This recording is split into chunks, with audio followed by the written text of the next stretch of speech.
Olá, meus amigos. Meu nome é Geraldo Búrigo, eu sou analista de valores imobiliários e consultor CVM. Esse canal ele é 100% focado em ETFs, onde eu te ajudo a construir uma carteira realmente passiva. Aproveita, se inscreve no canal, me segue lá nas redes sociais para ficar por dentro de todas as novidades. Essa semana a gente vai falar sobre um ETF de renda fixa pouco conhecido dos investidores brasileiros que tem como objetivo se expor a uma cesta de títulos públicos pré-fixados. Vamos tentar entender qual que é a estratégia desse ETF, analisar o comportamento dessa estratégia aí ao longo dos últimos 20 anos e tentar entender aonde que ele pode ser inserido dentro de um portfólio. Então, estamos falando do IDK11, que é um ETF do Banco Itaú, na categoria de renda fixa. Replica o índice IRFM P3, faz os rebalanceamentos de forma mensal, possui atualmente 12 títulos na carteira. A estratégia basicamente é se expor a uma cesta de títulos públicos pré-fixados e manter essa duration constante em torno de 3 anos. Vou entrar com mais detalhes para vocês no próximo slide. Taxa de administração total de 0,25% ao ano, possui atualmente 1.912 cotistas, um patrimônio líquido de 219 milhões de reais, foi lançado ano passado, dia 30 de outubro, e ele é um ETF de acumulação. Portanto, os impostos ocorrem somente na venda desse ETF, ou seja, quando você efetuar a venda das cotas, você vai pagar uma alíquota de 15% sobre o seu ganho de capital. Bom, e qual que é a estratégia do IDK11? O IDK11 ele tem uma estratégia muito simples. Basicamente, ele vai comprar uma cesta de títulos públicos pré-fixados, tanto as LTNs e as NTNFs, que são títulos públicos pré-fixados, que pagam cupons e que não pagam cupons semestrais. E o objetivo do ETF, né, o objetivo dessa estratégia é manter a duration do fundo de forma constante. Então ele vai estar sempre atualizando os títulos em carteira de forma mensal. Lembra que eu comentei com vocês que o rebalanceamento ocorre de forma mensal? Então esse rebalanceamento acontece justamente para manter essa duration constante, sempre muito próximo a 3 anos. O que é duration? Basicamente a duration, eu gosto de explicar ela fazendo uma comparação. Então, se eu tenho um título público que tem um vencimento de 3 anos e ele não paga cupom de forma semestral, ele não paga nenhum tipo de cupom, nem mensal, nem semestral, nós podemos dizer que o prazo de vencimento daquele título é igual à duration daquele título. Agora, se a gente tem um título público que paga cupom semestral e tem um prazo de vencimento também de 3 anos, a gente fala que o prazo de vencimento daquele título é diferente da duration. A duration ela é menor do que o prazo de vencimento, justamente porque o título ele paga cupom. Ele vai adiantando parte dos juros ao longo do tempo, ao contrário do título que não paga cupom, que vai te pagar somente lá no vencimento. Então, por isso que a duration, para títulos que pagam cupons, ela é sempre menor do que o prazo de vencimento do título. Então, a estratégia do IDK11 ela é muito simples. Ela vai estar sempre renovando os títulos em carteira para manter essa duration próxima de 3 anos. Lembrando que um ETF, né, de renda fixa que se expõe a títulos públicos, ele sofre marcação a mercado da mesma forma que um título público. Então, a gente pode entender que o IDK11 vai ter uma volatilidade muito semelhante de um título público com duration de 3 anos, porque ele mantém a duration média dos títulos que possuem em carteira também em 3 anos. Então é basicamente a mesma analogia.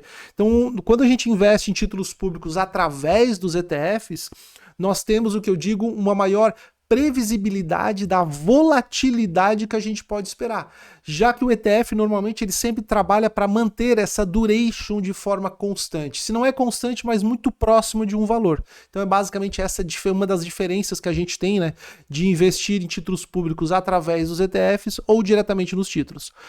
Outros dados importantes agora com relação aos ETFs, né, que como o DK11 ele compra títulos públicos, tanto aqueles títulos que pagam e os que não pagam cupons, aqueles títulos que pagam cupons, o fundo recebe aqueles cupons de forma isenta de imposto de renda, ao contrário do investidor pessoa física, que quando o investidor pessoa física vai lá no Tesouro Direto e compra um título de forma individual, um título que paga cupom, aqueles cupons que o investidor pessoa física recebe, ele é tributado conforme a tabela regressiva de imposto de renda.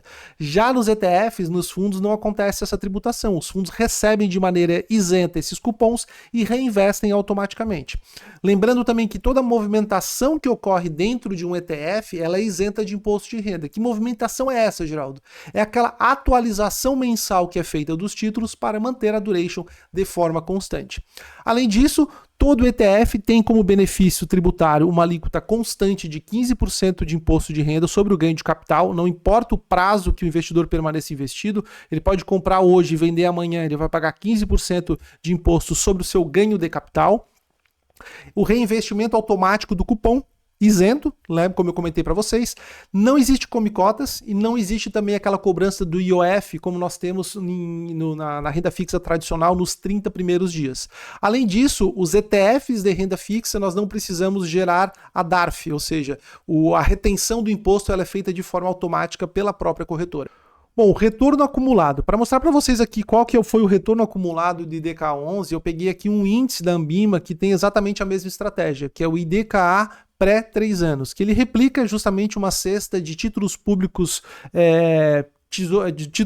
pré-fixados, né, com uma duration de 3 anos. Como o IDK11 foi criado ano passado, não adianta nem a gente querer analisar a performance do ETF, que tem uma janela muito curta de tempo. Então, desde 2006, que é quando esse índice começou a ser medido pela Ambima, a gente teve um retorno da estratégia do IDK11 de 12,25% ao ano, um retorno anual composto. Quando a gente compara com o CDI, no mesmo período o CDI teve 10,17% ao ano. Então, bem interessante, nessa janela específica de tempo, nós tivemos realmente um retorno superior ao CDI. Porém, esse retorno superior ao CDI, ele não vem de graça, ele vem com o quê? Com uma certa volatilidade. Como a gente pode observar no gráfico do IDK11, da estratégia do IDK11, a gente tem uma volatilidade ao longo do tempo, que é realmente o risco, entre aspas, que nós estamos tomando ao buscar esse tipo de exposição. Se eu pegar esse mesmo gráfico aqui de retorno acumulado que eu tenho de janeiro de 2006 até 2025 e transformar ele em janelas móveis de 12 meses, fica muito mais clara essa volatilidade de curto prazo que nós podemos esperar ao ter essa exposição ao IDK11. Essa volatilidade, ela nada mais é do que a marcação a mercado. Como eu mencionei para vocês, a cota de um ETF, ela oscila da mesma forma, certo, que um título de uma maneira de quando tu compra um título de uma forma individual, porque, por exemplo, se você comprar um título público com uma duration de 3 anos, ele vai sofrer uma certa volatilidade conforme o movimento da curva de juros, e como o ETF, nesse caso o IDK11, trabalha com uma duration de 3 anos, nós podemos esperar uma oscilação, uma volatilidade, certo? Também muito próxima de um título de 3 anos. Então o preço da cota ali que está sendo negociada no secundário, ele vai oscilar conforme a oscilação do preço dos títulos que o ETF possui em carteira. E essa marcação a mercado, tanto positiva como negativa, que nós observamos ao longo da história, é só fruto aí da variação que nós temos da curva de juros. Quando a curva de juros sobe, os preços dos títulos são marcados a mercado, né? A gente tem uma marcação negativa. Quando a curva de juros cai, nós temos o quê? Uma valorização dos títulos e uma marcação a mercado positiva. Então, ao buscar uma estratégia como o IDK11, nós podemos passar alguns períodos, né, digamos, de curto prazo, performando abaixo do CDI. E tá tudo certo, faz parte da estratégia. Não adianta você comprar o IDK11 e achar que vai estar sempre superando o CDI. Não. Quando a gente observa em janelas curtas de tempo, você pode passar alguns períodos, certo? Performando abaixo do CDI, está tudo certo, faz parte da estratégia. Olha que interessante. Em janelas móveis de 12 meses, a estratégia do IDK11 supera o CDI em 62,3% das janelas. Mas agora, quando a gente começa o quê? A permanecer mais tempo investido, as nossas probabilidades de sucesso, ou seja, as nossas probabilidades de superar o CDI aumentam. Porque se eu pegar esse mesmo gráfico agora e transformar em janelas móveis de 60 meses, ou seja, caso o investidor permaneça investido pelo menos 5 anos na estratégia do IDK11, você já vê que as probabilidades de superar o CDI já aumentam bastante. Mais especificamente, em 88,1% das janelas móveis de 60 meses, a estratégia do IDK11 superou o CDI. Claro, a gente vai ter períodos mais difíceis, que são períodos esses que estamos passando agora. Então veja que aqui, ó, em 2025, 2024, a gente já está um bom tempo com a estratégia do IDK11 performando abaixo do CDI. CDI, justamente porque nós tivemos o quê? Um aumento da curva de juros e um aumento da taxa Selic nesses últimos anos. Então tudo isso aí fez os títulos públicos serem marcados de forma negativa a mercado e a taxa Selic está com um valor muito alto, né? A média, a gente está com uma taxa Selic hoje na próxima 15%, se eu não me engano. Então é perfeitamente normal a gente passar por esses períodos, certo? Performando abaixo de CDI quando a gente tem esse aumento muito grande aí, tanto da curva de juros quanto da taxa Selic. Porém, olha que interessante, agora vamos pegar esse mesmo gráfico de janelas móveis de 60 meses e transformar ele em janelas móveis de 120 meses. Veja que as probabilidades de superar o CDI numa janela de 10 anos já subiu o quê? Para 100%. 100% das janelas móveis de 10 meses superaram o CDI. Então isso mostra que ao buscar uma exposição ao IDK11, a gente vai adicionar uma volatilidade de curto prazo, mas na medida que nós vamos carregando essa posição ao longo do tempo, nós vamos aumentando a nossa probabilidade de superar o CDI. Então é muito importante ter ciência disso, porque às vezes as pessoas não sabem onde elas investem, elas compram o IDK11 e começam a comparar com o CDI, vê que ele está performando abaixo do CDI, acha que é uma estratégia ruim e simplesmente vendem aquele ETF e procuram uma outra estratégia. Por isso que é importante você estar ciente, certo, de como que funciona o ETF, né, de como que é a estratégia do ETF, que nesse caso são títulos pré-fixados, títulos públicos sofrem marcação a mercado, então é perfeitamente normal a gente passar por alguns períodos aí performando abaixo do CDI. Bom, analisando a volatilidade anual do IDK11, a gente pode observar que ele tem uma volatilidade próxima de 6% ao ano, é uma volatilidade até considerável, né, para um título de renda fixa. As pessoas se esquecem que a renda fixa ela tem sim volatilidade. Então o IDK11 ele não é um ETF para ser utilizado para objetivos de curto prazo, para reserva de emergência, longe disso.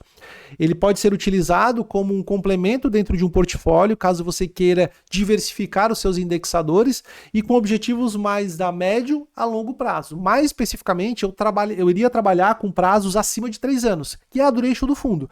Então eu só iria investir no IDK11 se eu tivesse um objetivo de carregar essa posição por mais de 3 anos. Bom, analisando agora o gráfico de drawdown, que nada mais é do que as quedas que ocorreram na estratégia do IDK11 ao longo desde 2006, a gente pode observar que o pior drawdown, ou seja, a pior queda que nós tivemos com o IDK11 foi lá em 2022, mais precisamente em janeiro de 2022, e teve uma queda aqui, foi um drawdown de menos 11,8%. Então tu vê que um ETF de renda fixa chegou a ter uma queda de quase 12%. Então as pessoas têm que estar cientes dessa volatilidade para não achar que por investir no ETF de renda fixa ela não vai observar volatilidade. Sim, ela vai observar. Podemos ver que tivemos outros períodos com quedas até bem significativas. Ó. Aqui em 2009 tivemos uma queda próxima de 10%, em 2013 tivemos aqui de 6%, em 2016 de também quase 10%. Aqui no Covid, ó, em março de 2020, tivemos também uma queda de quase 8%.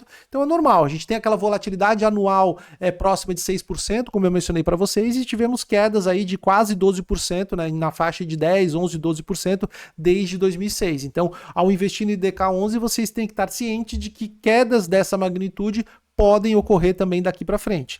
Eu gosto de observar também não somente o tamanho desse drawdown, né, o tamanho dessa queda, mas qual foi a duração. Quanto tempo que a estratégia demorou para recuperar, né, desse drawdown, para recuperar um topo histórico anterior.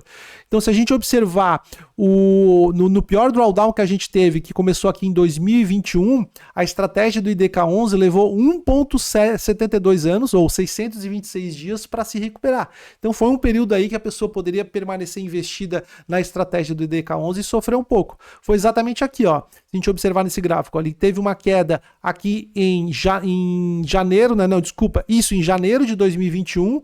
Então ele foi caindo, chegou a ter um max drawdown de menos 11,8 e foi se recuperar somente, ó, quase 2 anos depois. Então veja que existe um certo risco envolvido nesse tipo de estratégia. As pessoas têm que estar cientes dessa volatilidade e desses drawdowns que elas podem esperar daqui para frente. Bom, e qual a conclusão que eu chego com relação ao IDK11? Eu acho uma estratégia até bem interessante para quem quer buscar mais um diversificador dentro de um portfólio.